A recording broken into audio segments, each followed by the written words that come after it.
자, 여드름과 그 비누에 대한 얘기를 좀 말씀드리고 싶어요. 저도 여드름 한참 날 때 그 비누를 참 가장 많이 사용했던 클렌저 역할을 했었는데, 물론 요즘에 비누 말고 또 뭐 한꺼번에 이렇게 올인원이라는 또 제품이 있어가지고 클렌저를 많이 사용하고 있는데, 기본적으로 그 비누를 많이 쓰고 있죠. 그런데 비누가 어떤 비누를 제가 많이 썼냐면 유황이 들어있는 비누를 썼습니다. 그러니까 여드름 있는 사람한테 가장 문제가 피지가 너무 많이 나오는 거, 그 다음에 아무래도 그 염증이 있다 보니까 박테리아 문제를 고민하죠. 그래서 피지를 제거해주고 박테리아를 적당히 살균해주는 그런 비누를 선택해 사용하게 돼 있거든요. 그게 기본적으로 유황이 들어있는 건데, 요즘에는 그 티트리라든가 아로마 오일 있죠. 그 유칼립투스 같은 그런 그 적절히 살균 효과가 있으면서도 우리 이렇게 기름을 제거해주는 비누 제품도 있죠.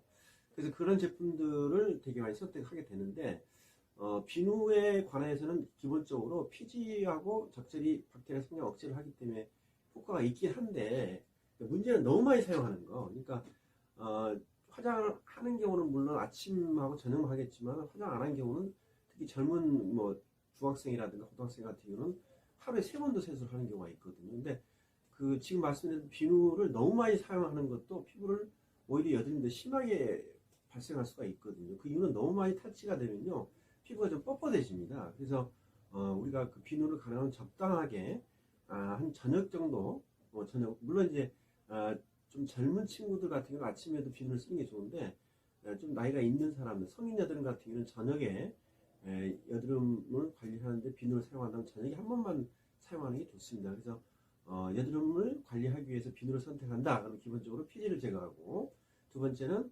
박테리아 성장을 적당히 억제해주는 그런 제품을 선택하는 걸 제가 보여드리겠습니다.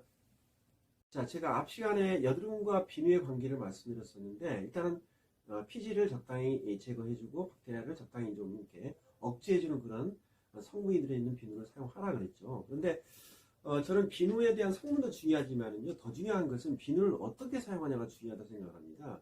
보통 여드름 있는 사람들 보면은 피부가 이렇게 팽팽하지가 않고 피부에 돌출이 돼 있잖아요. 왜? 여드름 이 피지가 쌓여 있으니까. 근데 특히 비아놈 같은 경우는 뭐 이렇게 조그맣게 돌출이 돼 있지만, 환웅 같은 경우는 붉으면서 열이 나면서 되게 많이 올라와 있잖아요. 그러다 보니까 비누를 거품을 내 사용할 때 대다수 사람은 손에서 거품을 많이 내야 되는데, 비누를 좀만 거품을 내고 나서 얼굴에서 거품을 내려고 이렇게 문지르는 경우가 있습니다. 그러다 보면 아무래도 어때요? 여드름이 없는 사람은 별로 문제가 안 되죠. 여드름이 있는 사람 말씀드린 대로 피부에 돌출이 돼 있다 보니까 이 문지르게 되면 어떻게 될까요? 바로 여드름 부위가 탁탁 걸리겠죠.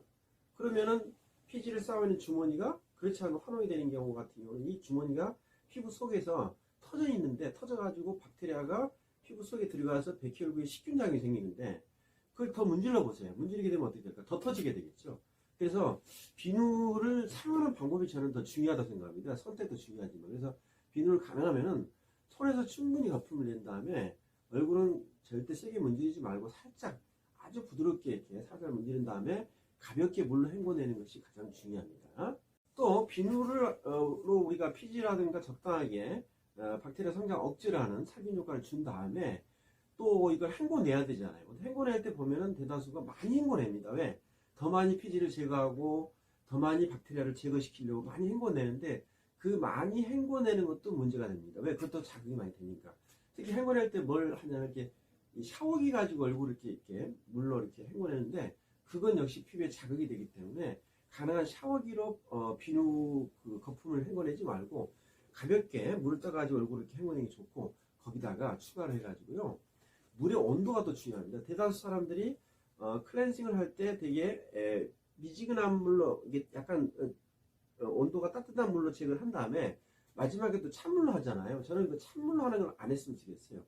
보통 찬물로 하는 이유가 뭐냐면, 모공을 수축해가지고 이제 피지 이렇게 모공을 줄여서 좀 더 예뻐지게 보인다 해서 찬물로 마무리하는데, 특히 여드름이 있는 사람은 찬물로 하면 안 됩니다. 왜? 수축이 되면 더 피지가 덜 나가게 되는 거고, 또 피지가 좀 굳어버릴 수가 있는 거기 때문에 가능한 찬물로 마무리하지 마시고, 또한 찬물로 한다 그러더라도 사실은 이게 모공이 수축이 되지만은 내 몸에 체온이 있다 보니 다시 열어지게 되거든요. 그러므로 마무리로 찬물을 헹궈내는 것은 모공 수축한다는 말은 잘못된 얘기입니다. 그래서 그냥 미지근한 물로 하는 게 좋고, 뜨거운 물보다는 낫겠죠. 왜? 뜨거운 물 하게 되면 아무래도 열이 나니까 더 환원이 더 심해질 수 있으니까 여드름 피부가 비누를 사용하고 나서 헹굴 때 가볍게 손으로 이렇게 물을 떠가지고 미지근한 물입니다. 떠가지고 이렇게 해서 한 5번 정도 헹궈내는 걸로 끝내는 게 좋습니다. 근데 또 만약에 비누기가 있다라고 또 이렇게 그 느낌 때문에 사람이 또 자꾸 닦아내는데 그러지 말고 가볍게 한 5번에서 뭐 많이 한다면 7번까지 이렇게 헹궈내는 걸 해서 마무리하는 것이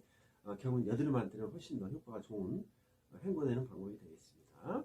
그리고 이제 비누 세정하고 나면 이제 물기를 제거할 때 보통 수건을 사용하게 되는데 마찬가지로 수건도 물론 깨끗한 수건 써야 되겠죠. 수건을 사용할 때 이걸 절대 이렇게 문질러서 물기를 닦지 말고 이렇게 눌러가지고 살짝 자극을 주지 않는 게 좋습니다. 이처럼 여드름 피부한테는 말씀드린 대로 비누의 선택도 중요하고 그 다음 비누를 어떻게 사용하는지도 중요하고 그 다음에 그걸 헹궈내는 것도 중요하고 또 수건으로 그걸 닦아내는 것도 중요하다는 얘기입니다. 그래서 우리가 비누의 성분에 대해서는 말씀드린 대로 피지를 제거하고 박테리아를 적당히 살균해주는 그런 효과가 있는 걸 사용하는 것은 그 일반적인 제품이니까 여러분이 선택을 하면 되는 건데 중요한 건 그걸 어떻게 사용하냐가 중요하거든요. 즉 너무 압력을 많이 주지 말고 너무 물리적인 마찰을 안 하는 것이 여드름한테 정말 중요합니다. 그래서 절대 세게 많이 문지르지 말고 그 다음에 세게 압력 주지 않는 것이 여드름한테는 되게 중요한 우리가 생각해야 될 부분이라 잊지 마시고 여러분 유념하시길 바라겠습니다.